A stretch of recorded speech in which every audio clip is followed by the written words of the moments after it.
بسم اللہ والصلاة والسلام علی رسول اللہ محمد وعلی آلہ واصحابہ وازواجہ اجمعین، اما بعد، السلام علیکم ورحمۃ اللہ وبرکاتہ۔ آج کی مجلس شعبان کے مہینے کے بارے میں دوسری مجلس ہے۔ پچھلی مجلس میں ہم نے شعبان کے مہینے میں اللہ کی عبادت سے غفلت کے بارے میں بات کی تھی، اور آج کی مجلس میں انشاءاللہ شعبان کے مہینے کی فضیلت کے بارے میں اور اس مہینے کے بارے میں جو باتیں ایسی معروف ہیں جن کی کہ کوئی سچائی ثابت نہیں ہوتی، ان کے بارے میں انشاءاللہ بات کی جائے گی۔ شعبان کا مہینہ بھی اللہ تبارک و تعالیٰ کے بنائے ہوئے مہینوں میں سے ایک مہینہ ہے۔ اس مہینے کی فضیلت کے بارے میں سابقہ مجلس میں ایک حدیث بیان کی گئی تھی، جس میں اسامہ رضی اللہ تعالیٰ عنہ نے نبی علیہ الصلوۃ والسلام سے یہ پوچھا تھا کہ آپ اس مہینے میں اتنے روزے کیوں رکھتے ہیں، زیادہ روزے کیوں رکھتے ہیں؟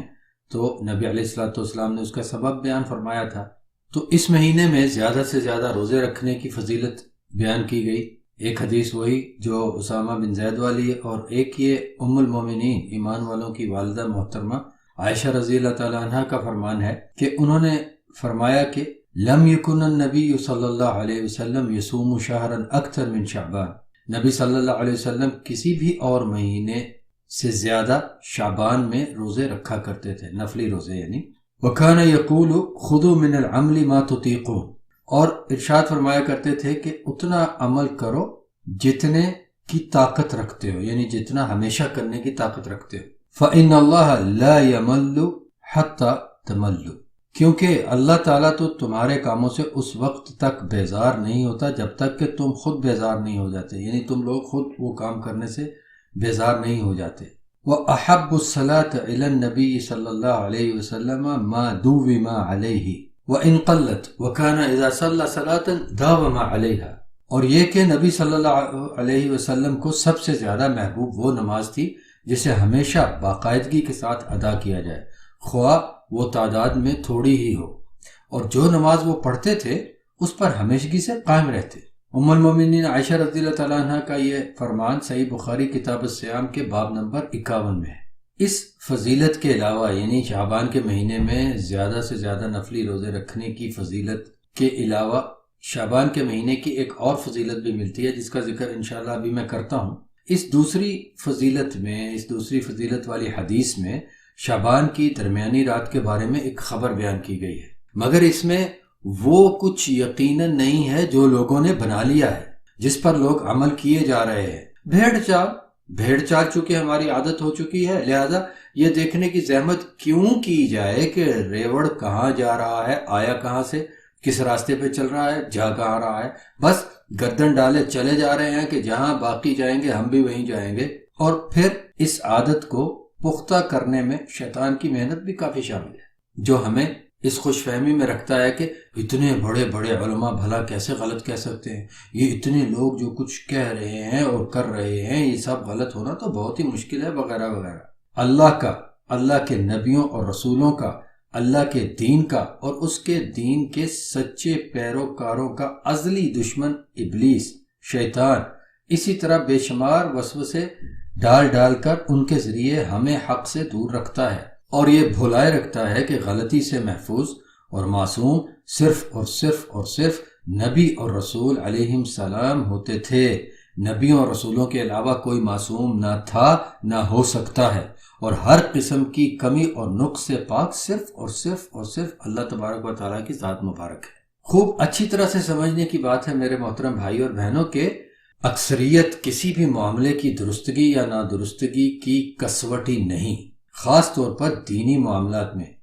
معاملات میں تو حق صرف اور صرف اللہ تبارک و تعالیٰ کی وحی ہے۔ وہ وحی اللہ کے کلام پاک کی صورت میں ہو، قرآن کریم کی صورت میں، یا اللہ تبارک و تعالیٰ کے رسول کریم علیہ الصلوۃ والسلام کی زبان مبارک پر اللہ نے ان کی حدیث شریف کے طور پر جاری کروائی ہو۔ اللہ کی وحی ہی حق جاننے کی کسوٹی ہے، پرکھ ہے۔ رہا معاملہ اکثریت کا، تو اکثریت کے بارے میں تو اللہ سبحانہ و تعالیٰ کے فرمان کلام مبارک قرآن پاک میں اگر آپ دیکھیے تو آپ کو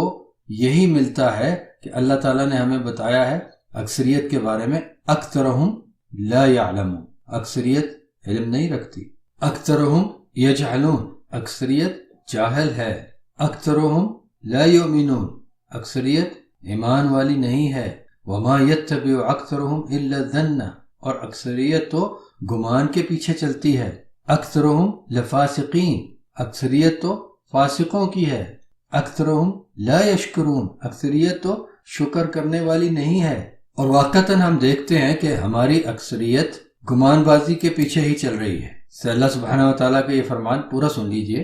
کہ اللہ تعالیٰ نے فرمایا وَمَا يَتَّبِعُ أَكْثَرُهُمْ إِلَّا ظَنًّا إِنَّ الظَّنَّ لَا يُغْنِي مِنَ الْحَقِّ شَيْئًا إِنَّ اللَّهَ عَلِيمٌ بِمَا يَفْعَلُونَ۔ اور اکثریت جو ہے، انسانوں کی اکثریت گمانوں کی، خیالوں کی پیروی کرتی ہے، جبکہ بے شک خیالات حق سے غنی نہیں کر سکتے۔ جو کچھ یہ کرتے ہیں بے شک اللہ وہ سب بہت اچھی طرح سے جانتا ہے۔ یہ سورۃ یونس کی آیت نمبر 36 ہے۔ اور اس سے پہلے والی آیت میں اللہ سبحانہ وتعالی اپنے نبی کریم علیہ الصلوۃ والسلام کو حکم دیتے ہیں کہ قل اللہ یہدی للحق، کہیے اے محمد آپ فرما دیجئے کہ اللہ ہی حق کی طرف ہدایت دینے والا ہے۔ افمن یہدی الی الحق احق ان یتبع ام من لا یہدی الا ان یہدی فما لکم کیف تحکمون۔ اے رسول آپ فرما دیجئے کہ اللہ ہی حق کی طرف ہدایت دینے والا ہے، تو کیا وہ جو حق کی طرف ہدایت دیتا ہے وہی اس بات کا حقدار نہیں ہے کہ اس کی تابع فرمانی کی جائے؟ یا کیا وہ جو اللہ سے ہدایت پائے بغیر خود کسی کو ہدایت نہیں دے سکتا اس کی پیروی کی جائے گی؟ تم لوگوں کو کیا ہو گیا ہے؟ کس طرح کے ناحق فیصلے کرتے ہو؟ یعنی اللہ کی ہدایت کے علاوہ فلسفوں، منطقوں، عقل بازیوں، شخصیات اور رائے وغیرہ کو بنیاد بنا کر فیصلے کرتے ہو جو کہ ناحق ہوتے ہیں۔ تو اللہ سبحانہ وتعالیٰ کے ان تمام تر فرمانوں سے ہمیں یہ پتہ چلتا ہے کہ اکثریت کا کسی قول یا فعل پر عمل کرنا کسی بھی مسلمان کے لیے اس قول یا فعل کو اپنانے کی دلیل نہیں ہوتی۔ اکثریت کی درستگی کی دلیل تو اس جمہوریت میں مانی جاتی ہے جس میں کھوپڑیاں گنی جاتی ہیں۔ کھوپڑیوں کے اندر کیا ہے وہ نہیں دیکھا جاتا، گھوڑا گدھا سب ایک برابر۔ یہ بات تو سرراہ ایک آ گئی اکثریت کے بارے میں۔ آئیے دیکھتے ہیں کہ شعبان کے مہینے میں چلی جانے والی بھیڑ چال اس کی حقیقت کیا ہے۔ تھوڑی دیر کے لیے ہم اس بھیڑ چال سے باہر نکل آتے ہیں اور دیکھتے ہیں کہ کون کس کی ہانک پر کہاں چلا ہی جا رہا ہے۔ کسی نے ان سے کہہ دیا شعبان کی 15ویں رات میں حساب کتاب دیکھے جاتے ہیں جناب، مردوں کی روحیں اپنے گھروں میں آتی ہیں، زندگی اور موت کے فیصلے کیے جاتے ہیں، جس نے آنے والے سال میں مرنا ہوتا ہے اس کا پتا زندگی کے درخت سے جھاڑ دیا جاتا ہے وغیرہ وغیرہ۔ اور شاید اسی عقیدے کی بنا پر محاورہ استعمال کیا جاتا ہے کہ پتا صاف کرنا۔ بہرحال جس روایت کو بنیاد بنا کر یہ قصے گھڑ لیے گئے اور طرح طرح کی عبادات اور ذکر اذکار بنا لیے گئے، چلیے میں آپ کو سناتا ہوں کہ وہ روایت ہے کیا۔ وہ روایت معاذ ابن جبل رضی اللہ تعالیٰ عنہ سے ہے کہ رسول اللہ علیہ الصلوۃ والسلام نے ارشاد فرمایا یطلع اللہ تبارک و تعالی الی خلقہ لیلۃ النصف من شعبان فیغفر لجمیع خلقہ الا المشرک او مشاحن۔ اللہ تبارک و تعالی شعبان کی درمیانی رات میں اپنی مخلوق کے اعمال کی خبر لیتا ہے اور اپنی ساری مخلوق کی مغفرت کر دیتا ہے سوائے شرک کرنے والے اور بغض و عناد رکھنے والے کے، یعنی ان دو قسم کے لوگوں کی مغفرت نہیں ہوتی۔ اور دوسری روایت یہ ہے کہ اذا کان لیلۃ النصف من شعبان اطلع اللہ الی خلقہ فیغفر للمؤمنین ویملی للکافرین ویدعو اہل الحقد بحقدہم حتی یدعو۔ جب شعبان کی درمیانی رات ہوتی ہے تو اللہ تعالیٰ اپنی ساری مخلوق کی اطلاع لیتا ہے، یعنی ان کی خبر لیتا ہے، ان کے اعمال کی، ان کے کاموں کی خبر لیتا ہے اور ایمان والوں کی مغفرت کر دیتا ہے اور کافروں کو مزید ڈھیل دیتا ہے اور آپس میں بغض،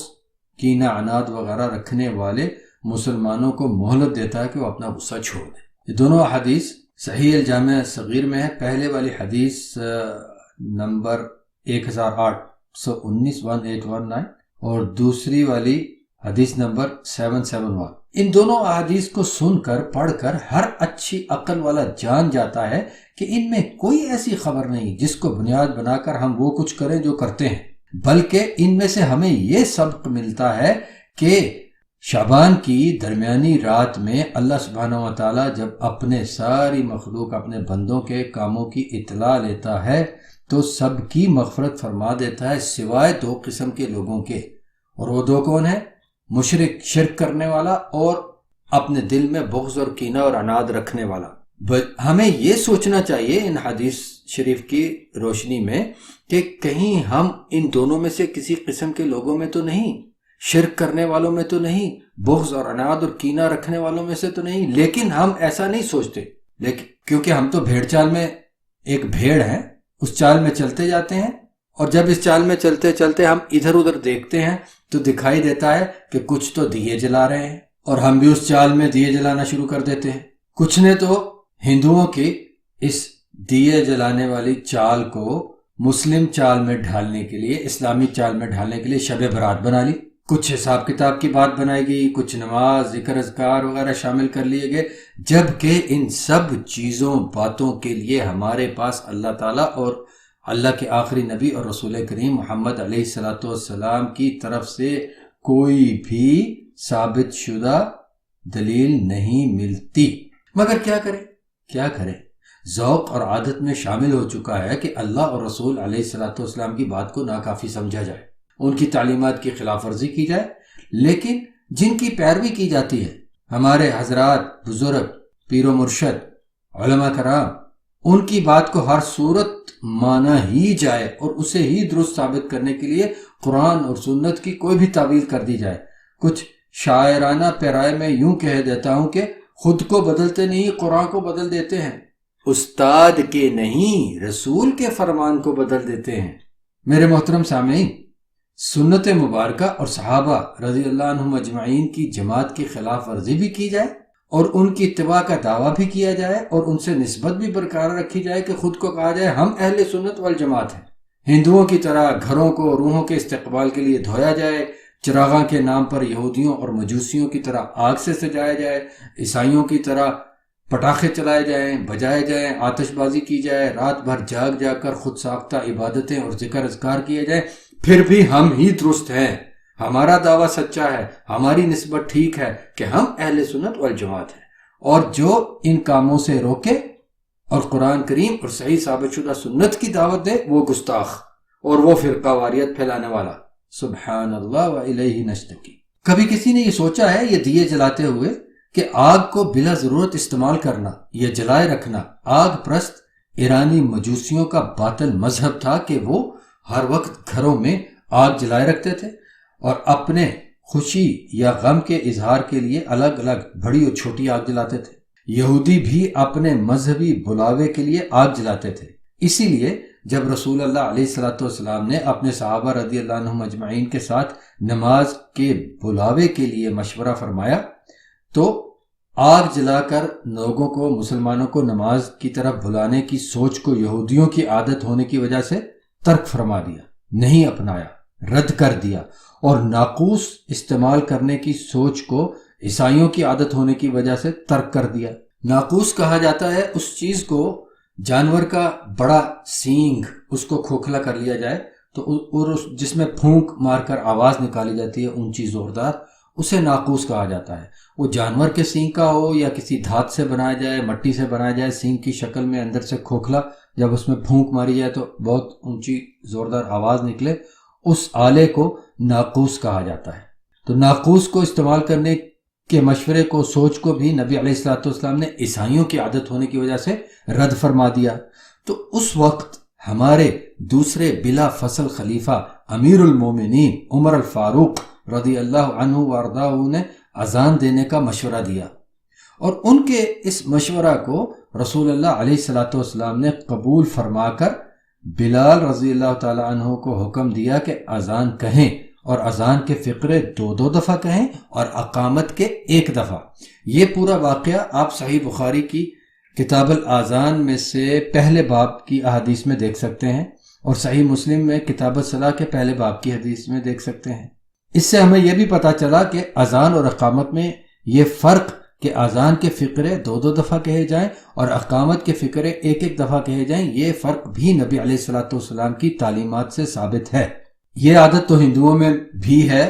کہ اپنی کچھ خاص عبادات میں دیے اور موم بتیاں وغیرہ جلاتے تھے اور ہیں، اب بھی جلاتے ہیں، اور مسلمانوں میں تو یہ ہے کہ کسی ضرورت زندگی کو پورا کرنے کے علاوہ آگ کا استعمال کبھی رائج ہوا ہی نہیں۔